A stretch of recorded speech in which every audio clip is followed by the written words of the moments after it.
ఈరోజు నేను మా అత్తయ్య సేమ్ ట్విన్నింగ్ అయితే చేయబోతున్నాం. అయితే ఇందులో ఒక సర్ప్రైజ్ అయితే ఉంది. మా అత్తయ్యకి అస్సలు ఐడియా లేదు.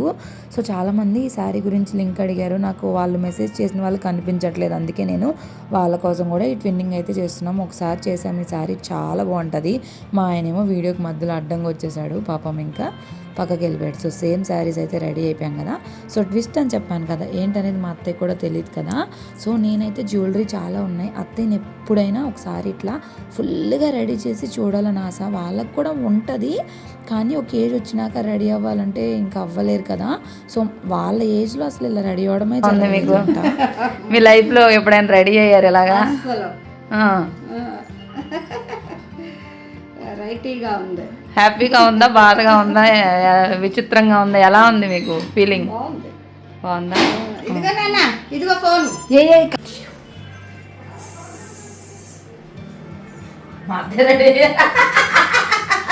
ఎలా ఉంది? బాగుందా? బాగుంది. నువ్వు బాగున్నావు.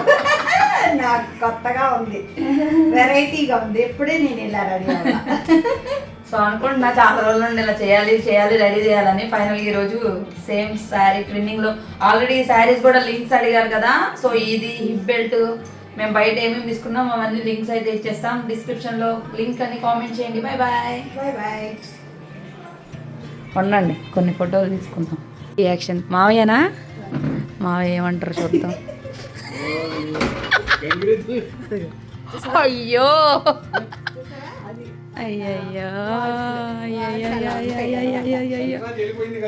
సంక్రాంతి వెళ్ళిపోయిందంట అత్తయ్య. చూసారు, ఇప్పుడు సంక్రాంతి వచ్చిందని పొగిడారు మావయ్య మిమ్మల్ని. ఇంకా చౌలీ కూడా పెట్టింది, ఇక్కడ పాప బిల్లు కూడా పెట్టింది. మరి మెట్లు దిగి వెళ్ళిపోతున్నాడు. ఏనా నాయనమ్మ బాగుందా అంట, బిజీగా ఉన్నాడు బాగా.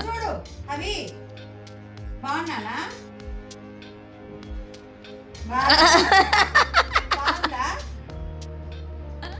ఆయన కొత్తగా ఉన్నారు, మీరు ఇలా రెడీ అవ్వరు కదా. చెప్పు, మాటలు రావా అవి నీకు? దేవుడా చెప్పట్లే అత్తయ్య, మనకు నీరసం వచ్చింది. గట్టిగా చెప్పు మరి, ఒకసారి వింటారు అందరూ మీ ఫ్యాన్స్. కావాలని ఇంకా చిన్నగా చెప్తాడు, ఇంకా కావాలంటే. బాగుంది అంట, ఏమర్థమైద్ది? మీరు కూడా ఎప్పుడైనా మీ అత్తయ్య వాళ్ళని లేదా మీ అమ్మ వాళ్ళని ఇలా రెడీ చేయండి. వాళ్ళు చాలా హ్యాపీగా ఫీల్ అవుతారు. కొన్ని బయటికి చెప్పలేరు, మనమే అర్థం చేసుకోవాలి.